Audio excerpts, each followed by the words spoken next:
কৃষকদের রকমারি ফসল উৎপাদন করতে এবং তাদের কাজের প্রতি উৎসাহ বাড়াতে বিভিন্ন অনুষ্ঠানের আয়োজন করা হয় সরকারের পক্ষ থেকে। তেমনই এক অনুষ্ঠান অনুষ্ঠিত হয় 12 জুলাই কুমারঘাটের গীতাঞ্জলি অডিটোরিয়ামে। উদ্যান ও মৃত্তিকা সংরক্ষণ দপ্তরের উদ্যোগে এবং ইয়াং দার্লং অ্যাসোসিয়েশন সহযোগিতায় আয়োজিত আনারস উৎসবে উপস্থিত ছিলেন কৃষি দপ্তরের মন্ত্রী রতনলাল নাথ, প্রাণী সম্পদ বিকাশ দপ্তরের মন্ত্রী সুধাংশু দাস, 50 পাবিয়াছড়া বিধানসভার বিধায়ক ভগবান চন্দ্র দাস, ঊনকোটি জেলার জেলাশাসক ডক্টর তমাল মজুমদার সহ অন্যান্য বিশিষ্ট ব্যক্তিবর্গরা। অনুষ্ঠানের প্রথম পর্যায়ে গীতাঞ্জলি অডিটোরিয়াম প্রাঙ্গণে বসা আনারসের বিভিন্ন স্টল পরিদর্শন করেন অতিথিরা। পরবর্তীতে হলঘরে প্রবেশ করে উত্তরীয় এবং পুষ্পস্তবক প্রদানের মাধ্যমে মঞ্চে বরণ করে নেওয়া হয় অতিথিদের। চারা গাছে জল সিঞ্চন এবং উদ্বোধনী সঙ্গীতের মাধ্যমে শুভারম্ভ হয় এই অনুষ্ঠানের। বিধায়ক ভগবান চন্দ্র দাস আনারস চাষের বিভিন্ন বিষয় নিয়ে আলোচনা রাখেন দর্শকদের উদ্দেশ্যে। আমরা অনেক শুনেছি কৃষক দরদ, কৃষক প্রেম, কৃষকের জন্য নির্দিষ্ট একটা সময়ে মায়া কান্না, মরা কান্না, আনারস চাষিদের জন্য মায়া কান্না আমরা দেখেছি নির্দিষ্ট একটা সময়ে। আর ওই আনারস চাষিদের সর্বনাশ করার জন্যে, ওই আনারস চাষির পেটের ভাত, মুখের গ্রাস কেড়ে নেওয়ার জন্যে শুরু হয়ে গেল সেখানে সিআইটির হেডমাস্টার। আস্তে আস্তে আস্তে আস্তে এই মেরামেন্টটা বন্ধ হয়ে গেল, এই জুস ফ্যাক্টরি বন্ধ করে দিল। তারপর কি হলো? দিনের পর দিন, মাসের পর মাস, বৎসরের পর বৎসর, আজকে পর্যন্ত এটা হয়ে গেল শিয়ালের একটা, তাদের একটা আস্তানা হয়ে গেল, সাপের একটা আস্তানা। সেখানে শিয়াল সাপ সেখানে বসবাস করা শুরু করলো। কোটি কোটি টাকা, 1 কোটি 2 কোটি নয়, কোটি কোটি টাকা সেখানে গভর্নমেন্ট অফ ইন্ডিয়া, ভারত সরকার সেখানে ব্যয় করেছে। কাদের জন্য? আপনাদের জন্য করেছিল।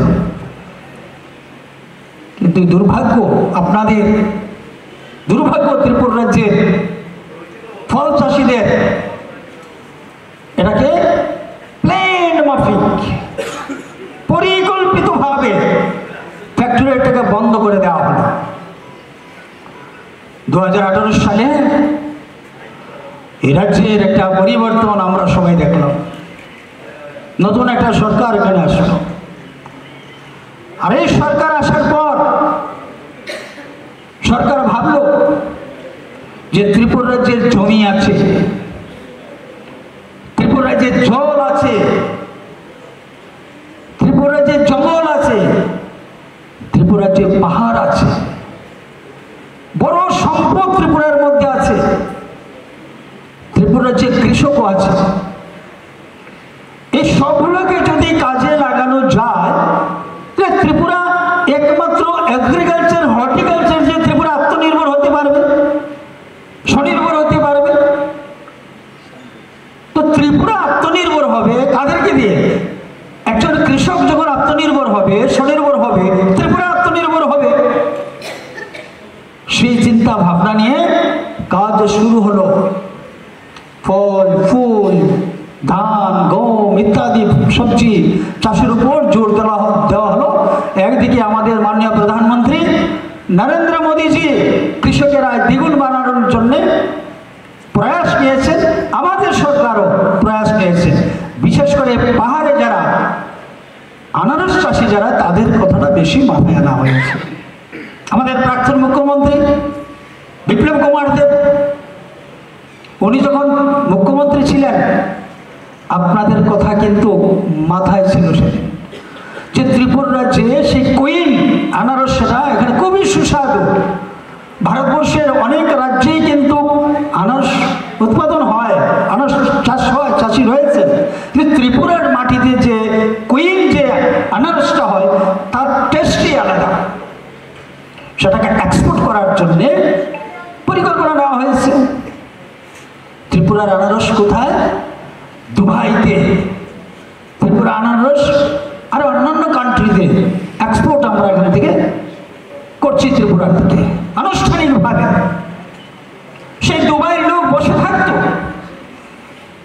নালকাটা, কাঞ্চনচড়া, নেপালটিলা, দেবচড়া, দারচই, ত্রিপুরার আনারস, সেই সুস্বাদু আনারস কখন আসবে আর সেই সুস্বাদু আনারস আমরা খাবো, দুবাইবাসী সেদিন অপেক্ষা করে বসে থাকতেন। আর ত্রিপুরার আনারস, ত্রিপুরার যারা আনারস চাষি পরিচিতি দুবাইতে হয়ে গেল। সেটা নালকাটার মধ্যে আর দারচুর মধ্যে আর নেপালটিলার মধ্যে সীমাবদ্ধ না থেকে আপনাদের পরিচয় দুবাই পর্যন্ত চলে গেল। আমাদের সরকার সেটা করেছে। আমাদের অত্যন্ত সৌভাগ্য। আমরা আজকের যিনি আমাদের মাননীয় মন্ত্রী, যিনি কৃষি মন্ত্রী রয়েছেন, ওনার এত আন্তরিকতা কৃষকের প্রতি, আর ওনার সঙ্গে সঙ্গ দেওয়ার আমার যথেষ্ট সৌভাগ্য হয় এবং অনেক সময় সঙ্গ দেই আমি দেখি, এবং নিউজ চ্যানেলগুলোতে আমি দেখি উনি ত্রিপুরার ওই প্রান্ত থেকে ওই প্রান্ত ঘুরে বেড়ান, কৃষকদের সঙ্গে কথা বলেন, কৃষকদেরকে সম্মান করেন। আজকে এই মঞ্চে কৃষককে উনি মঞ্চে বসিয়েছেন। কিছুদিন আগে এখানে একটা কৃষি দপ্তরের উদ্যোগে একটা প্রোগ্রাম হয়েছিল, তো কৃষকদেরকে উনি এখানে এনেছেন, মঞ্চে বসিয়েছেন। আমি যেখানে প্রোগ্রাম হয় সেখানেই দেখি কৃষকদেরকে সম্মান দিতে হবে। আজকে কৃষকরা সম্মান পেয়েছে। কৃষকদেরকে সম্মান যদি না দেওয়া হয়, কোনো অবস্থাতেই কৃষক যাবে না সেই মাঠে ফসল উৎপাদন করার জন্য, পাহাড়ে আনারস চাষ করার জন্য। সম্মান দিতে হবে, তার মূল্য দিতে হবে, ফসলের মূল্য দিতে হবে। আজকে আমাদের মাননীয় মন্ত্রী মহোদয় উনি কৃষকদেরকে সম্মান দিচ্ছেন। উনি কৃষকদের উৎপাদিত ফসল বা আনারস কিভাবে সেটাকে তার উচিত মূল্য কৃষককে পাইয়ে দেওয়া যায় তার ব্যবস্থা নিচ্ছেন। সুতরাং যথেষ্টভাবে উনি কৃষকের প্রতি যে আন্তরিকতা, তার জন্য আমি অন্ততপক্ষে মাননীয় কৃষি মন্ত্রীকে আমি স্যালুট জানাচ্ছি। যে অতীতে আমরা কোনোদিন দেখি না, অনেক কৃষি মন্ত্রী আমরা দেখেছি, অনেক কৃষক এখানে ছিল, কোনো কৃষককে না দেওয়া হয়েছে সম্মান, না দেওয়া হয়েছে কৃষকের উৎপাদিত ফসলের উচিত মূল্য। আজকে সম্মান দেওয়া হচ্ছে, মূল্য দেওয়া হচ্ছে। আজকে পাইনাপেল ফেস্টিভ্যাল এখানে করা হচ্ছে।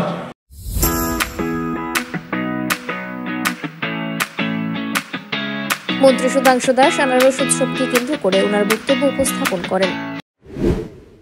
আজ আমাদের রাজ্যের আনারস যেভাবে বিদেশে রপ্তানি হচ্ছে, আমাদের দেশের বিভিন্ন জায়গায় রপ্তানি হচ্ছে, এটা শুধুমাত্র যে আমাদের আনারসের সুস্বাদু আনারসের মিষ্টতা মানুষের মধ্যে পৌঁছে যাচ্ছে এমনটা কিন্তু নয়, সাথে সাথে আমাদের রাজ্যে গ্রামীণ অর্থনীতিও কিন্তু মজবুত হচ্ছে। আমার মনে আছে আমরা ছোটবেলাতে যখন আনারস কিনতাম বাজার থেকে, 5 টাকা দিলে 4টা আনারস পাওয়া যেত, 10 টাকায় 4টা আনারস পাওয়া যেত। এখন আমরা দেখছি একটা আনারসও কিন্তু 25 টাকা, 30 টাকা, 50 টাকাতেও বিক্রি হচ্ছে ভালো কোয়ালিটির আনারস। তার মানে কি, চাষি যারা আছে তারা কিন্তু উপযুক্ত মূল্য পাচ্ছে, তাদের দাম বৃদ্ধি পাচ্ছে, মার্কেট তাদের কাছে রয়েছে। এখন ডিপার্টমেন্ট চাইছে ভ্যালু এডিশন করা। এই যে র আনারস আছে বা র যাই আমাদের উৎপাদন হচ্ছে, যেটা ক্রপস আমাদের কাছে আছে, এগুলিকে ভ্যালু এডিশন করে যাতে আরো বেশি দাম বৃদ্ধি করা যায় বা আরো বেশি মার্কেটিং করা যায়, তার জন্য কিন্তু দপ্তর কাজ করছে। আমি বক্তব্য দীর্ঘ করছি না, মাননীয় মন্ত্রী বিস্তৃতভাবে আলোচনা রাখবেন। এই সময়ের মধ্যে সত্যি আমরা অত্যন্ত আনন্দিত। আমাদের দেশের প্রধানমন্ত্রী নরেন্দ্র মোদীজি যখন দায়িত্ব নিয়ে কাজ করছেন, এটাকে আমরা অমৃতকাল হিসাবে আখ্যায়িত করছি। এই অমৃতকাল সময়ের মধ্যে আমরা দেখছি যে আজকে আমাদের ভারতবর্ষে প্রায় 25 কোটি মানুষকে গরিবী রেখা থেকে মুক্ত করে তাদেরকে মধ্যবিত্ত পরিবারে বা স্বনির্ভর হিসাবে তৈরি করার বা রূপান্তরিত করার কাজ এই সময় কিন্তু আমাদের প্রধানমন্ত্রীজির নেতৃত্বে দেশের মধ্যে হয়েছে, এবং এটা ঐতিহাসিক একটা সিদ্ধান্ত। প্রধানমন্ত্রী নরেন্দ্র মোদী যখন দেশের দায়িত্ব নিয়েছিলেন তিনি প্রধানমন্ত্রী হিসাবে, তখন আমাদের একটা ফ্যাজাইল ইকোনমি ছিল, 11 নম্বর পজিশন ছিল আমাদের। আজকের দিনে আমরা জাপানকেও টাকা দিয়ে সেখানে 4th পজিশনে আমাদের র্যাঙ্ক চলে আসছে। আমার বিশ্বাস আগামী দিন আমাদের প্রধানমন্ত্রীজির নেতৃত্বে বিকশিত ভারত যে সংকল্প আমরা নিয়েছি বা যে স্বপ্ন আমরা দেখছি, সেটা নিশ্চিত পূরণ হবে। তবে সেই জায়গাতে আপনাদের সবার কন্ট্রিবিউশন কিন্তু ইকুয়াল দরকার। আপনাদের সবার কন্ট্রিবিউশন যখন হবে, আপনারা যখন ইতিবাচক ভূমিকা নেবেন, নিশ্চয়ই আমাদের দেশ সেই স্থানে নিশ্চয়ই পৌঁছাবে। কবি অতুল প্রসাদ জির গাওয়া গানে যেটা আমরা স্বপ্ন দেখেছিলাম, বলো বলো বলো সবে শত বিনা বেনু রবে, ভারত আবার জগৎ সবাই শ্রেষ্ঠ আসন লবে। আমরা বিশ্বাসী আমাদের প্রধানমন্ত্রীজির নেতৃত্বে, রাজ্যের মাননীয় মুখ্যমন্ত্রীজির কুশল নেতৃত্বে আমাদের দেশ অবশ্যই, আমাদের রাজ্য অবশ্যই একটা ভালো জায়গায় যাবে। এই দেশ বিশ্বকে নেতৃত্ব দেবে, তবে তখনই সেটা সম্ভব যখন আমরা সবাই মিলে সাহায্য করব। আমি বক্তব্য শেষ করার আগে এখানে যারা চাষি আছে, আজকে যারা আপনারা ফল চাষি বা আনারস চাষি আছেন, এর বাইরেও যারা চাষি আছেন, যারা সবজির চাষ করেন, মৎস্য চাষ করেন, প্রাণী পালন করেন, আমি বলবো আপনাদের স্বপ্ন পূরণ করার জন্যে, আপনাদেরকে আর্থিকভাবে স্বাবলম্বন করার জন্য এই এগ্রি অ্যালাইড সেক্টর কিন্তু কম্প্রিহেন্সিভ পরিকল্পনা নিয়ে কাজ করছে। আপনারা স্থানীয় দপ্তরে যোগাযোগ করুন, অফিসারদের সাথে কথা বলুন। অনেকগুলো পরিকল্পনা আছে যেখানে 50% সাবসিডি, 40% সাবসিডি মাধ্যমে আপনি কিন্তু অনেক সুবিধা পেতে পারেন।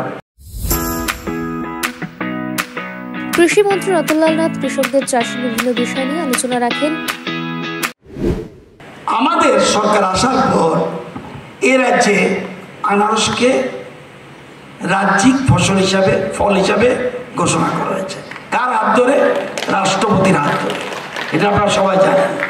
এখন যদি বলি যে আমাদের ছেলে মেয়েদের কলেজে বা স্কুলে যদি প্রশ্ন করে আমাদের রাজ্যের রাজ্যিক ফল কি, ফসল কি, ফল কি, বলতে হবে পাইনাপেল। এটা আমাদের রাজ্যে। যেমন আমরা দেশের জাতীয় ফল যেমন আছে, জাতীয় ফুল আছে, জাতীয় ফুল যেমন পদ্ম ফুল, এরকম দেশের এরকম ফল আছে। তো আমাদের রাজ্যের ফল হলো পাইনাপেল। আমাদের রাজ্যে মোট কতটুকু পাইনাপেল হয় আপনারা জানেন? আজকে উদ্দেশ্যটা কি? আজকে কিসের জন্য ফেস্টিভ্যাল? এখানে ক্রেতা এসেছে, ভোক্তা এসেছে, গ্রাহক এসেছে, উৎপাদক এসেছে, অন্যান্য মানুষ এসেছে। উদ্দেশ্য কি? এটা একটা গুরুত্বপূর্ণ মঞ্চ, যে মূল উদ্দেশ্য হলো লক্ষ্য একটা, বিভিন্ন লক্ষ্য না। কি লক্ষ্য? আনারস ব্যবসার প্রসার, আরো বেশি উৎপাদন করো, আত্মনির্ভর, যেমন আমাদের আগের অতিথিরা বলেছেন, আরো বেশি উৎপাদন করো এবং প্রচার করো, প্রসার করো। এবং এই যে এই ব্যাপারটা, এটাকে আরো জনপ্রিয় করার জন্য আমরা আজকে এখানে কুমারঘাটে করছি। এর আগে আমরা একটা বায়ার সেলার্স মিট করেছি 9 তারিখ, আজকের থেকে 3 দিন আগে, পোলো টাওয়ারে হোটেলে। দেশের বিদেশের অনেক লোক এসেছে। ক্রেতা বিক্রেতা সম্মেলন। এটা হলো অর্গ্যানিক আইটেম, অন্য ফসল না, শুধু অর্গ্যানিক আইটেম। এই প্রথম ত্রিপুরা রাজ্য হয়েছে।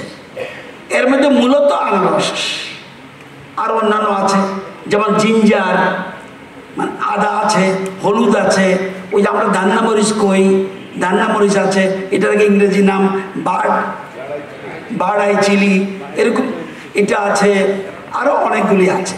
তো অর্গ্যানিক আইটেম। তো আমরা সেখানে করেছি। কিছুদিন আগে, 10-15 দিন আগে, আমরা শিল্প দপ্তরের উদ্যোগে একটা আমরা বায়ার সেলার মিট করেছি, ওইটাও আনারস। এবং এখানে আমাদের এখানের কি জানি নাম, কুলকার্নি সাহেব আছেন এখানে, উনি এখানে আপনাদের এখানে কাজ করছেন, ওনার ফ্যাক্টরিও আছে। তো ওইখানে এরম করেছি। তো মূল উদ্দেশ্য হলো আমাদের রাজ্য ছোট্ট, একদম ছোট্ট হলেও প্রাকৃতিক সম্পদ আমাদের, এটা একটা বিউটি আছে। আমি হেক্টর বললাম আপনাদের, আমরা যদি বলি আমাদের রাজ্যে কত কানিতে দেখবেন আমরা কি বলি, 58,491 হেক্টর এলাকায় আমরা বিভিন্ন ফলের চাষ করছি। এই দিদিরে যদি জিজ্ঞাসা, দিদি গো কি কইছি গো, দিদি গো বুঝছি না, এই জন্য আমি কানি বলবো। আমাদের রাজ্যে মোট 3,65,000 কানিতে দেখবেন এখন সব বুঝতে আসছে। আগেরটা একটা ইয়ারপর পূরণ করবো 6.25 দিয়া, তারপর উনি বাইর করবো, যাইতে যাইতে সময় যাবো গা। আমাদের রাজ্যে ফসল চাষ হয়, ফসল না ফল, বিভিন্ন ফল, আম, জাম, নারিকেল, সুপারি, কাঁঠাল, দারিম্ব, কমলা, কলা, তাল, যত ফসল হয় এই ফসলের চাষ হয় মোট 3,65,000 কানি। বাবা কিছু আজকে করছে 3,65,000 কানিতে ফল হয়। ফল এর মধ্যে আনারস কত হয়? আনারস হয়, আনারসের এলাকা হইল 74,000 কানি। 3,65,000 কানির মধ্যে হয় ফল, আনারস হয়, আর শুধু আনারস হয় 74,000 কানি। এবার এর মধ্যে আপনার এই যে কিউ হয়, কিউর পরিমাণ কত? 53,700 কানি। কিউর এরিয়াটা বেশি, এবং এটা বিশেষ করে ধলাই, ঊনকোটি আর নর্থ এর মধ্যে কিন্তু ঘোরাফেরা করতেছে। কুইনও হয়, কিন্তু এটা হলো মেইনলি কিউ এলাকা। আর মাত্র 22,000 কানিতে হয় কুইন। তাহলে 53,000 কানিতে হয় কিউ, আর 22,000 কানিতে হয় আমাদের কিউ। এখন আমরা কিন্তু সরকার আসার পর আজকে যদি জিজ্ঞাসা করেন, একটু আগে আমাদের সুধাংশু বলছে, ভগবান বাবু বলছে, আমাদের দায়িত্ব সরকার কি করব? সরকার আলবাই বনি, সরকার কৃষকদের পাশে দাঁড়াবে। তুমি চাষ করো, আমি সাহায্য করব, আমার মন্ত্রীরা সাহায্য করবে, সরকার সাহায্য করবে। আগে আনারসের দাম কত ছিল? আমাদের সরকার আসার আগে 5 টাকা, 7 টাকা, 8 টাকা, 10 টাকা, এখন কত? 40। হ্যাঁ, 40ও দেয় না। তাই এটা আপনি খুশি না বেখুশি? হ্যাঁ, ঠিক আছে। আবার অনেকে কইব, কেউ আছে কেউ কইব আনারসের দাম বাড়লো কেন, তাহলে তো বেটাকে চাষ করতো না। এগুলি কেউ আছে। আনারসের দাম বাড়লো কেন? আমি চাইতেই বসে পারতো। তাহলে ডাল্লম সমাজ তাহলে টাকা পাইব কই? সে পরিশ্রম করবো, এই জন্য স্টেজে কৃষকরা, প্রধানমন্ত্রী স্টেজে উঠেছে, তাদের অন্নদাতা ভগবান বলছে। আনারস যদি চাষ না করে, আপনি এত সুন্দর করে কামার ঘাটে আনারস কই ফেলেন? এই তাহলে এই জিনিস আমরা চাইছি প্রোডাকশন বেশি হোক, গ্রোয়াররা টাকা পাক, এবং তারা যেন কুমার ঘাট না আনা লাগে, তাদের প্লটে যায় যেন মানুষ কিনে। যেটা আমার কি জানি বারবার কুলকানি, তুমি মাঠে যাওনি, মাঠে যাও, পর থেকে আনি না, তোমার আইনা দেয়, তেরা না দেয়। তো আমরা চাইতেছি, এখানে অংশুমন বাবু কেন আসছে? আমাদের 3 সেক্রেটারি আছে এখানে। আমাদের মূল দায়িত্ব হলো যে কৃষকদের আয় বাড়াও, তাদের সাহায্য করো, সব রকম সাহায্য। এই যে পোলো টাওয়ারে প্রোগ্রাম করছি আমরা, বায়ার সেলস মিট কি, আমাদের জিনিস কিনে আনাও তোমরা, আমাদের কৃষকরা যেন দাম পায় ভালো, সেই জন্য আমরা এই বায়ার সেল, আজকের যে ফেস্টিভ্যাল, এটা একই উদ্দেশ্য। কুমারঘাট গীতাঞ্জলি অডিটোরিয়ামে অনুষ্ঠিত এই পাইনঅ্যাপল ফেস্টিভ্যালে দর্শকদের উপস্থিতি ছিল বেশ লক্ষণীয়। Bureau report, voice 18।